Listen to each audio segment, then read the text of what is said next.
A Fox News alert, growing concern that the terror tirade in Iraq will soon be coming here to the United States. The seeds of 9/11s are being planted all over Iraq and Syria. You don't have to believe me. This is what they're telling you they're going to do. I am concerned, and I think all Americans should be concerned. I guarantee you this is a problem that we will have to face. And we're either going to face it in New York City or we're going to face it here.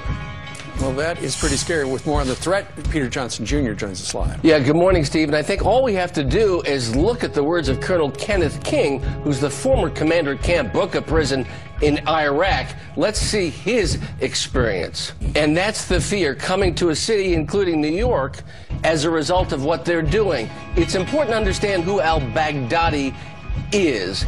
He's got a PhD in Islamic studies from Baghdad University. He's considered one of the most brutal leaders in the world now. His nickname is the Invisible Sheikh. He was detained at Camp Bucca, as you know, and then pushed out of al-Qaeda in 2013. And now we know that there's a $10 million bounty for his death or capture. Eerily similar and perceived by many of the al-Qaeda and former al-Qaeda forces, including the people at ISIS, as the logical successor to Osama bin Laden. And a lot of foreign policy experts are saying that the similarities are too eerie and too disturbing in terms of the way that Afghanistan was going in the 1990s to the way that Iraq is now proceeding in 2014. We only have to look at the radio address that al-Baghdadi gave last January. This is disturbing. He said, "Our last message is to the Americans. Soon we will be in direct confrontation, and the sons of Islam have prepared for such a day. So watch, for we are with you watching." It's all scary about this.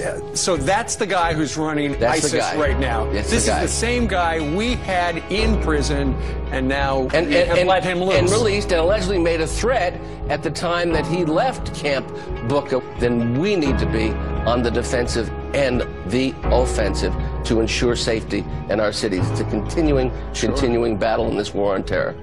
We are also learning more about the leader of this terror group, a man described as the new bin Laden, the heir to bin Laden. It turns out he had been in U.S. custody until 2009 over in Iraq, when he was then handed over to the Iraqi government as part of our troop drawdown. And then he was released. Now he has led this effort to create an Islamic caliphate, a nation state ruled by harsh, radical Islamic law, and dedicated to killing, quote, non-believers and spreading its power as far as it can. Ken King is the former commander of the prison where that man was held until his release in 2009. Ken, thank you so much for being here. The most disgusting, vile terror group we've seen in recent history. Well, Jeff, the group's mysterious leader is a man known as Abu Bakr al-Baghdadi. He is so elusive that we only have a couple of grainy photographs of him. But al-Baghdadi now commands several thousand men in Iraq and Syria, where he's trying to set up a state based on Islamic law. Al-Baghdadi is so feared that some people have dubbed him the new Osama bin Laden, and the US government has placed a $10 million bounty on his head. And here we go again. Every few years, the US government props up a new boogeyman for the masses to fear. And so the latest corporate mainstream media, terrorist propaganda, deception is in full swing. And this time it is in the form of a group called ISIS, which of course has deep occult meaning. What we are seeing here is another psychological operation being thrust on the masses to instill fear and tug at the heartstrings of every individual still stuck in the corporate, elite, government-owned mainstream media paradigm. As we have seen in the past, the shadow government, elite, and mainstream media is able to propagate blatant lies and propaganda in order to create a fictional villain and enemy of America in order to achieve their New World Order agenda. Time and time again, over the past decade, the so-called terrorist group known as Al-Qaeda has been proven to be a creation of the CIA and continues to this day to be operated by the same forces. They have proven to be nothing but fictional boogeymen, along with Osama bin Laden, aka CIA asset Tim Osman. Among researchers and activists over the years, it is common knowledge that the bin Laden death was a hoax. The mere fact that the US government has never provided any evidence whatsoever proving his death should speak volumes as to the legitimacy of the Great War on Terror and the idea of terrorists in general, and also 9/11. Bin Laden and Al-Qaeda is a fictional villain in the game of war by deception, and so is this new group called ISIS, and its leader, Abu Bakr al-Baghdadi. This so-called extremist group will likely be the scapegoat in the future false flag operation that will lead to another war. As we can see, the next 9/11 false flag fear-mongering is in full swing, and the usual culprits pushing this fear campaign is present as well. Republican South Carolina Senator, New World Order puppet and agent of evil, Lindsey Graham, is one of the key figureheads of this operation and agenda. Graham made his first fear circus go around in 2013 when he sounded the alarms of America being nuked. After Obama's State of the Union address, he stated, quote, "The world is literally about to blow up," end quote. He was then used to push the fear propaganda for the Syria operation that was no doubt meant to start World War III.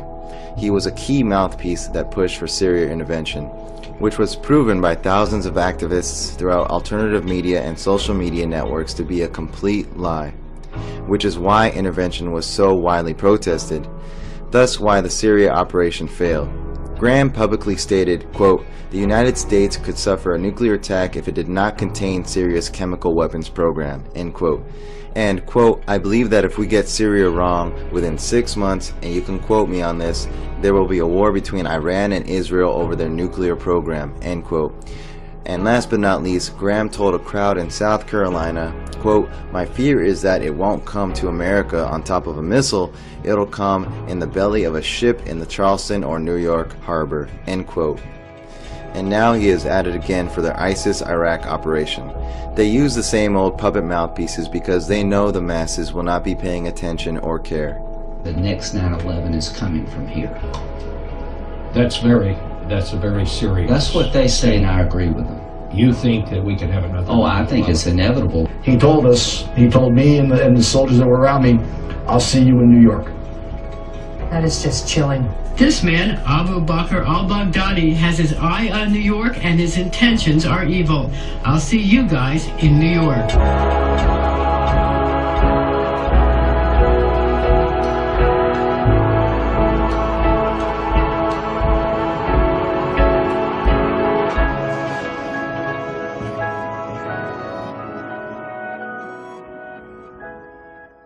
Yes, the fear-mongering, mind control, corporate mainstream media, this is how they do it. CNN, of course, terrifying execution images in Iraq, terrifying, terrorists. See, these are the same old words.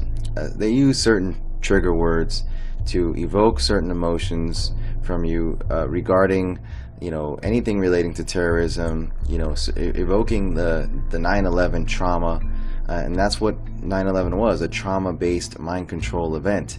Now they can control the minds of the masses since that event, from that event, moving forward until they reach their goal. They can literally control your mind and play you like a fiddle with every event and every story that they put out using certain words.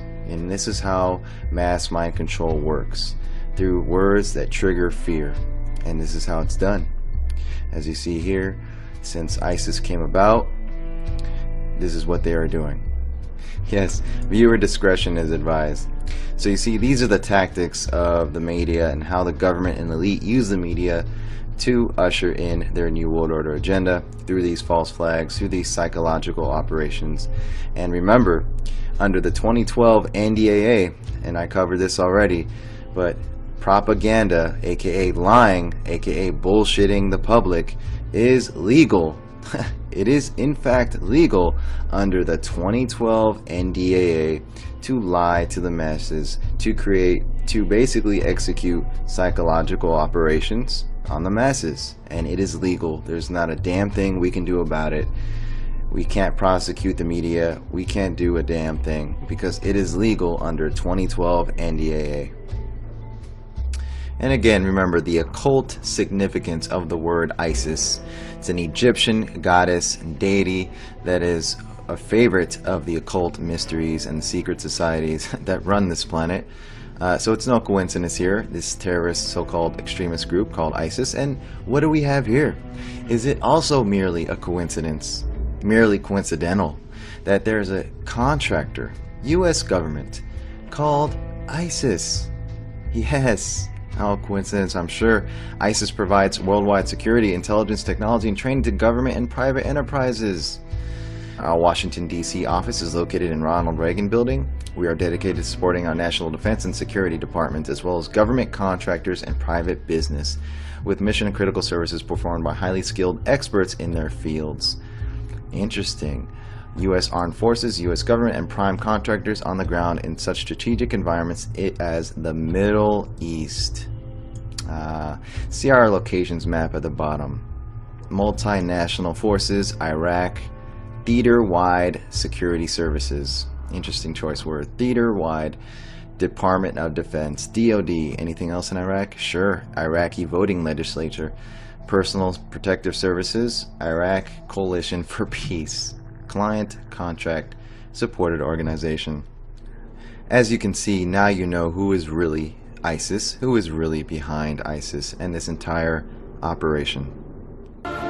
И аз съм много разстроен, така както и целият български народ. Не всички българи скърбят с народа на Франция. Не всички ние видяхме грозното лице на тероризма. Не всички ние се молим за бързото възстановяване на ранените и скърбим със семействата на загиналите.